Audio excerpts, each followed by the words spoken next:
Hello everyone, एक बार फिर से आप सभी का स्वागत है आज़ाद यूपीएससी एकेडमी में। करंट अफेयर विशेषांक सीरीज़ के अंतर्गत आज यहाँ पर कुछ अन्य टॉपिक्स को लेकर हम चर्चा करेंगे जो आपकी परीक्षाओं के दृष्टिकोण से महत्वपूर्ण हो सकते हैं। आज का पहला टॉपिक है सीरो अध्ययन। सीरो अध्ययन चर्चा का कारण क्यों है, सबसे पहले इसको समझ लेते हैं। हाल ही में स्वास्थ्य एवं कल्याण मंत्रालय ने दिल्ली में कोविड-19 को लेकर सीरो निगरानी अध्ययन कराया।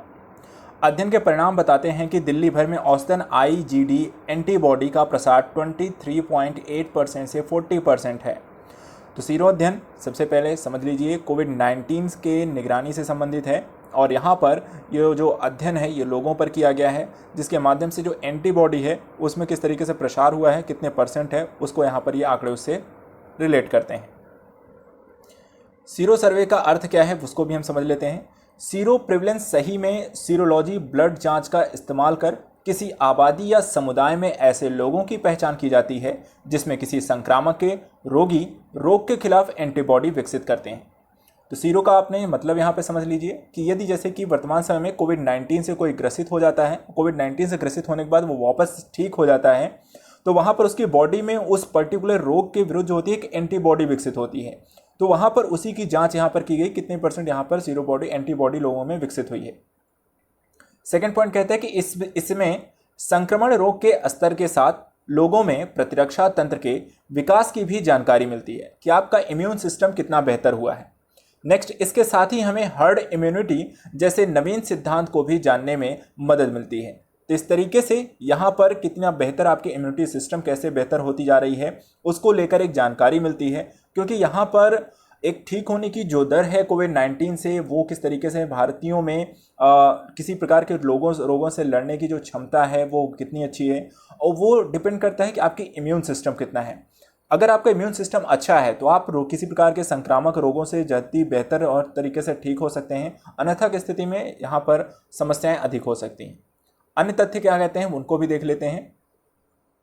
दिल्ली में जो सीरो सर्वे से जुड़े कुछ तथ्यों की यहाँ पर जानकारी दी है, तो आइए देखते हैं क्या क्या यहाँ पर तथ्य इससे रिलेटेड है। यह अध्ययन दिल्ली सरकार के सहयोग से राष्ट्रीय रोग नियंत्रण केंद्र द्वारा किया गया। तो यहाँ पर ध्यान दीजिएगा किसके द्वारा ये किया गया है, तो राष्ट्रीय रोग नियंत्रण केंद्र के द्वारा ये अध्ययन किया गया है। सहयोग जरूर यहाँ दिल्ली सरकार का रहा है। नेक्स्ट पॉइंट, सीरो अध्ययन से यह भी पता चला है कि बड़ी संख्या में संक्रमित व्यक्तियों में कोई लक्षण नहीं दिखाई देते हैं। तो कोविड-19 का कोई लक्षण यहाँ पर बड़ी संख्या में लोगों में नहीं दिखाई दे रहा है। नेक्स्ट, यह अध्ययन 27 जून 2020 से 10 जुलाई 2020 तक कराया गया था। दिल्ली के सभी 11 जिलों के लिए सर्वेक्षण टीमों का गठन किया गया था। पहले से चयनित लोगों से लिखित सूचित सहमति लेने के बाद उनके रक्त के नमूने एकत्र किए गए और फिर उनके ब्लड सीरम को IgG एंटीबॉडी और संक्रमण के लिए परीक्षण किया गया। यह एलिसा परीक्षण का उपयोग करते हुए देश में कराए गए अब तक के सबसे बड़े सीरो अध्ययन में से एक है। तो यहाँ पर ये एक सबसे बड़ा अध्ययन है। यहाँ पर पहले से ही लोगों को एक कह सकते हैं कि उनसे सहमति ली गई थी, उसके बाद ही उनके ब्लड इत्यादि को वहाँ पे कलेक्ट किया गया था, उनके रक्त के सीरम वहाँ पर लिए गए थे, एंटीबॉडी इत्यादि संक्रमण की परीक्षण भी किया गया था। तो ये तो जानकारी हो गई यहाँ पर आपके सीरो सर्वे से रिलेटेड। नेक्स्ट टॉपिक है यहाँ पर स्मॉग टॉवर को लेकर। स्मॉग टॉवर क्या है और ये चर्चा में क्यों है? हाल ही में सुप्रीम कोर्ट ने वायु प्रदूषण से राहत दिलाने के लिए केंद्र सरकार को एक हफ्ते के अंदर पूर्वी दिल्ली के आनंद विहार में स्मॉग टावर लगवाने के लिए सहमति पत्र जारी करने को कहा है। तो यहाँ पर प्रदूषण से संबंधित है स्मॉग टावर, और ये जो आदेश है सुप्रीम कोर्ट की तरफ से आया है, कहाँ केंद्र सरकार के लिए, किस क्षेत्र के लिए, तो दिल्ली के आनंद विहार में लगाना है। क्या लगाना है? Smog tower. आइए जानते हैं ये क्या है। इसके लिए सुप्रीम कोर्ट ने केंद्र सरकार को भारतीय प्रौद्योगिकी संस्थान मुंबई के साथ समझौते पर हस्ताक्षर करने के निर्देश दिए हैं। तो स्मॉग टावर किसके साथ मिलकर लगाना है? भारतीय प्रौद्योगिकी संस्थान मुंबई के साथ।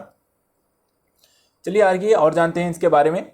यह एक चिमनी के आकार की संरचना वाला एक बहुत बड़ा एयर प्यूरिफायर है। तो स्मॉग टावर मूलतः क्या है? एक तरीके का एयर प्यूरिफायर है। स्मॉग टावरों को बड़े पैमाने पर एयर प्यूरिफायर के रूप में काम करने के लिए तैयार किया गया है।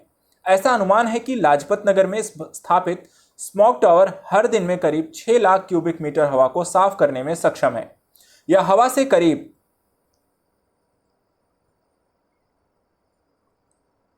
करीब 75% से अधिक प्रदूषित कणों को साफ करता है। स्मॉग टावर परियोजना को IIT मुंबई ने IIT दिल्ली और मिनीसोटा विश्वविद्यालय के सहयोग से अमली जामा पहनाया गया। इस परियोजना में केंद्रीय प्रदूषण नियंत्रण बोर्ड की भी मदद ली गई। चीन अपने शहरों की हवा को शुद्ध रखने के लिए बड़ी मात्रा में स्मॉग टावरों का उपयोग कर रहा है।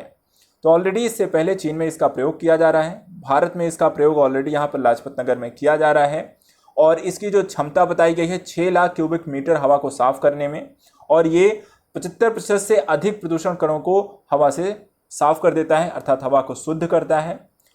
यहाँ पे स्मॉग टावर का निर्माण जो है किसके द्वारा किया गया है, तो यहाँ पर आईआईटी मुंबई, आईआईटी दिल्ली और मिनेसोटा विश्वविद्यालय ने यहाँ पे साथ में मिलकर काम किया है।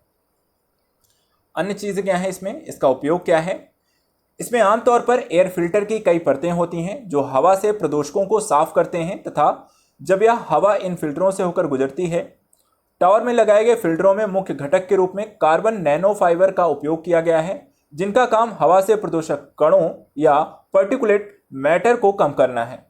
तो इस तरीके से ये टावर जो होते हैं इसमें कई फिल्टर्स होते हैं, और जब इन फिल्टर से जो भी प्रदूषक तत्व होते हैं या कह सकते हैं जो प्रदूषक हवा है वो गुजरती है, तो उस हवा में जो भी यहाँ पे प्रदूषक कण हैं, पर्टिकुलेट मैटर हैं, वो क्या होता है उनमें धीरे धीरे क्या करते हैं उन परतों के बीच फंस जाते हैं, और उसके बाद जो हवा वहाँ से निकलती है वो पूरी तरह से शुद्ध होती है। पूरी तरह से नहीं, लेकिन एक मैक्सिमम परसेंटेज ऑफ जो हवा होती है वो शुद्ध होती है। नेक्स्ट पॉइंट यहाँ पर क्या कहता है, दिल्ली एनसीआर में प्रदूषण का स्तर इतना अधिक है कि यहाँ का एयर क्वालिटी इंडेक्स 700 के पार चला गया है। ऐसे में स्मॉग टावर दिल्ली के प्रदूषण को कम करने में सहायक हो सकते हैं। तो एयर क्वालिटी इंडेक्स में आपकी जो दिल्ली का जो आपका हवा है वो बहुत ही ज़्यादा खराब लेवल पर है, इसलिए यहाँ पर स्मॉग टावरों को लगाने के यहाँ पर कार्य करने को लेकर सुप्रीम कोर्ट ने यहाँ पर बोला है। चलिए ये तो हो गए दो टॉपिक आपके। तीसरा आज का टॉपिक है जोरम मेगा फूड पार्क। ये चर्चा में क्यों है, देखिए चर्चा का जो कारण है, हाल ही में वर्चुअल सम्मेलन के माध्यम से Zoram mega food park limited का उद्घाटन यहाँ पर किया गया है। तो किसके माध्यम से, वर्चुअल सम्मेलन के माध्यम से। पार्क कौन सा है, जोरम मेगा फूड पार्क है, इसको ध्यान रखिएगा। ये किस तरह का पार्क है, फूड पार्क है। इससे संबंधित कुछ तथ्यों की जानकारी चलिए ले लेते हैं। यह 55 एकड़ जमीन में फैला है मिजोरम के कोटा सिव में। तो यहाँ पर 55 एकड़ जमीन में फैला यह पार्क मिजोरम के कोटा सिव में स्थित है। यह मिजोरम में परिचालित पहला मेगा फूड पार्क है। तो यहाँ पे ध्यान रखिएगा, मिजोरम का पहला मेगा फूड पार्क है जोरम यहाँ पर। तो इसको बहुत अच्छे से ध्यान में रखिएगा। इस तरह क्वेश्चन जब भी कोई पहली चीज़ कहीं पर होती है तो इसको लेकर आए दिन यहाँ पर जो क्वेश्चन होते हैं वो पूछे जाते हैं। नेक्स्ट है कि 75 करोड़ रुपए की लागत से स्थापित जोरम फूड पार्क के लगभग 25,000 किसानों को लाभ होगा था 5,000 से ज़्यादा रोजगार के अवसर उपलब्ध होंगे। तो देखिए इस तरह के मेगा फूड पार्क जो होते हैं वो दोनों तरीके से लाभकारी होते हैं। पहला जो है कि यहाँ पर फूड पार्क है तो यहाँ पर उसके लिए कच्चा उत्पाद चाहिए होगा, जो भी यहाँ पर किसान हैं जो भी उत्पादन कर रहे हैं, चाहे फ्रूट हो या फिर आप कह सकते हैं फ्रूट है या फूड है, जो भी उत्पादन करते हैं, जैसे कि गेहूं है, चावल है, अन्य जो उत्पादन है उसके माध्यम से प्रोसेस करके वो अन्य प्रकार के उत्पाद बनाते हैं। तो उन किसानों को वहाँ पर एक इंडस्ट्री बाजार मिल जाता है, अच्छा मूल्य उनको मिलता है। दूसरा यहाँ पर उस मेगा फूड पार्क में काम करने के लिए यहाँ पर रोजगार उत्पन्न होते हैं। तीसरा वहाँ पर उसका निर्यात करके राज्यों को जो होता है वहाँ पर उनके लिए आय वहाँ पर डेवलप होती है। तो इस तरीके से अगर हम देखें तो एक फूड पार्क से यहाँ पर राज्य को, किसानों को रोजगार के रूप में कई सारे यहाँ पर लाभ यहाँ पर मिलते हुए दिखाई देते हैं। नेक्स्ट पॉइंट है, यह परियोजना फूड पार्क में स्थापित किए जाने वाले करीब 30 प्रसंस्करण इकाइयों से लगभग 250 करोड़ रुपए की आगे और निवेश आकर्षित की उम्मीद है। तो यहाँ पर एक तरीके से देखा जाए तो यहाँ पर इस फूड पार्क में कम से कम 30 प्रसंस्करण इकाइयाँ स्थापित होंगी, और इसमें जो निवेश आकर्षण का जो माध्यम है कि कम से कम 250 करोड़, उससे ज़्यादा के यहाँ पर निवेश की यहाँ पर उम्मीद है। मेघालय के अतिरिक्त सभी उत्तर पूर्वी राज्यों में मेगा फूड पार्क है। तो यहाँ पर ध्यान रखिएगा, मेघालय यहाँ पर सबसे अंतिम उत्तर पूर्वी राज्य के रूप में निर्देशित किया जा रहा है कि यहाँ पर मेगा फूड पार्क है, क्योंकि यहाँ पर जो लाइन स्पष्ट की गई कि मेघालय के अतिरिक्त सभी उत्तर पूर्वी राज्यों में मेगा फूड पार्क है। तो ये चीज़ ध्यान रखिएगा। तो लेकिन मिजोरम का ये पहला है, तो इसको भी अच्छे से यहाँ पर ध्यान रखिए। मिजोरम और मेघालय यहाँ पर दो चीज़ों को लेकर मुझे कन्फ्यूजिंग आई थिंक यहाँ पर क्रिएट की जा रही है। आई थिंक ये मिजोरम ही होगा।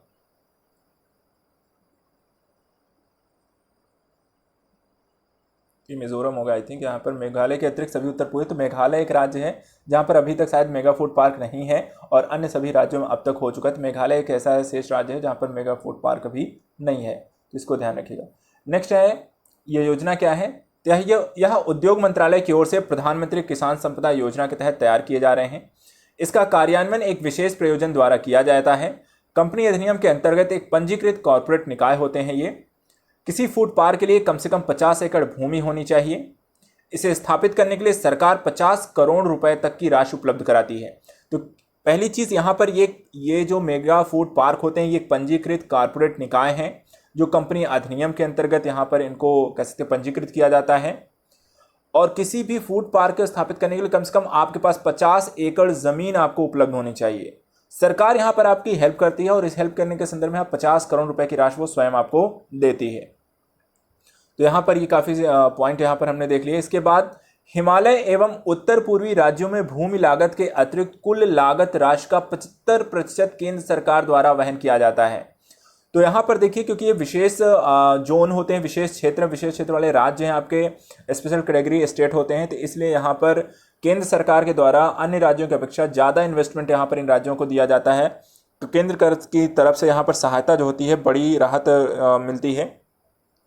उसी के तौर पर यहाँ पर इस प्रोजेक्ट में जो भी लागत आएगी उसका 75% जो होती है केंद्र सरकार के द्वारा वित्त पोषित वहाँ पर किया जाएगा। इसके अतिरिक्त इस योजना के अंतर्गत 37 मेगा फूड पार्कों को वित्त पोषित किया जा रहा है, जिसमें से 10 मेगा फूड पार्क पहले ही कार्यशील हो चुके हैं। तो 37 मेगा फूड पार्क योजना यहाँ इसके अंतर्गत संचालित होंगे, जिसमें से 10 ऑलरेडी मेगा फूड पार्क कार्यशील हो चुके हैं। उद्देश्य क्या है इनका? पहला पॉइंट कहता है कि मेगा फूड पार्क स्कीम का लक्ष्य किसानों, प्रसंस्करणकर्ताओं और खुदरा विक्रेताओं को साथ लाकर कृषि उत्पादन को बाजार से जोड़ने के लिए एक तंत्र उपलब्ध कराना है। तो जैसा मैंने कहा था कि यहाँ पर किसान जो इकाई लगाएगा वो, और वहाँ पर जो खुदरा विक्रेता होंगे जो उसे खरीद के फाइनली जाकर प्रोडक्ट अन्य जगहों पर बेचेंगे, उन तीनों को यहाँ पर एक बाजार से जोड़ना है, जो कि कृषि उत्पादन बाजार को बेहतर कर सकता है, किसानों के लिए बेहतर होगा। दूसरा है, इसके लिए मूल्य संवर्धन में वृद्धि, बर्बादी जो फसल होती है उसके बर्बादी को कम तथा किसानों की आय में वृद्धि करेगा। तो एक तरीके से देखा जाए तो जो कृषिगत मूल्य मिल रहे थे वहां पर किसानों को एक अच्छे मूल्य मिलना शुरू हो जाएंगे, किसानों की आय यहाँ पर अच्छी हो जाएगी, और जो कह सकते हैं कि फसल जो खराब होती थी उसके भी खराब होने के चांसेस यहाँ पर कम हो जाएंगे, जिससे ग्रामीण क्षेत्र में रोजगार के अवसर भी यहाँ पर उपलब्ध होंगे। तो रोजगार भी साथ साथ यहाँ पर उपलब्ध होगा, जैसे कहा गया था। इसके अतिरिक्त क्या लास्ट पॉइंट कहता है, मेगा फूड पार्क के माध्यम से किसानों के जल्द खराब होने वाले खाद्य पदार्थों की बर्बादी को कम करने के साथ उनकी उपलब्ध या उचित मूल्य दिया जाएगा। जो भी उनके संसाधन, जो भी कह सकते हैं कि फसलें होंगी उससे संदर्भित यहाँ पर उचित मूल्य दिए जाएंगे, जिससे किसानों की आय में वृद्धि होगी। भारत सरकार का एक लक्ष्य है कि किसानों की आय को 2022 तक दोगुना करना है, और इसके लिए कहीं ना कहीं मेगा फूड पार्क जैसी परियोजनाएं उनकी फसलों और उत्पादन के लिए एक उचित मूल्य उनको उपलब्ध कराएगा, जिससे जो कहीं ना कहीं रोजगार की उपलब्धता भी सुनिश्चित करता है और साथ ही वहां पर उनके उत्पादों का एक बेहतर मूल्य भी सुनिश्चित करता है, जिससे किसानों की आय में वृद्धि होगी। इस तरीके से ये मेगा फूड पार्क की हमने बात कर ली। लास्ट में यहाँ पर बात करते हैं राफेल लड़ाकू विमान की, क्योंकि हाल फिलहाल इसको लेकर भारत सरकार के द्वारा कुछ समझौते, कुछ चीज़ें यहाँ पर चर्चा का विषय रही, लगातार न्यूज़पेपर में ये रहा है। तो देखिए, हाल ही में भारतीय वायुसेना के 5 राफेल विमानों का पहला बेड़ा जुलाई के अंत तक भारत आने की संभावना है। इन्हें अंबाला के एयरफोर्स स्टेशन पर 29 जुलाई को वायुसेना में शामिल किया जाएगा।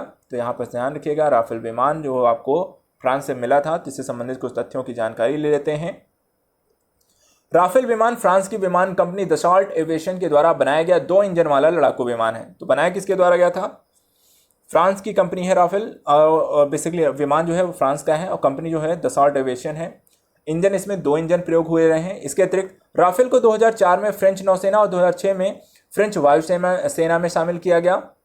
भारत के सितंबर 2016 में फ्रांस की सरकार के साथ करीब 58,000 करोड़ रुपए की लागत से 36 राफेल लड़ाकू जेट की खरीद के लिए एक अंतर सरकारी समझौते पर हस्ताक्षर किए गए। तो 2016 में फ्रांस की सरकार के साथ भारत सरकार ने समझौता किया था। कितने? 36 राफेल लड़ाकू जेट के लिए खरीद थी यहां पर 58,000 करोड़ की। विमान कई शक्तिशाली हथियारों को ले जाने में भी सक्षम है। विमान की कुछ विशेषताओं की चर्चा कर लेते हैं।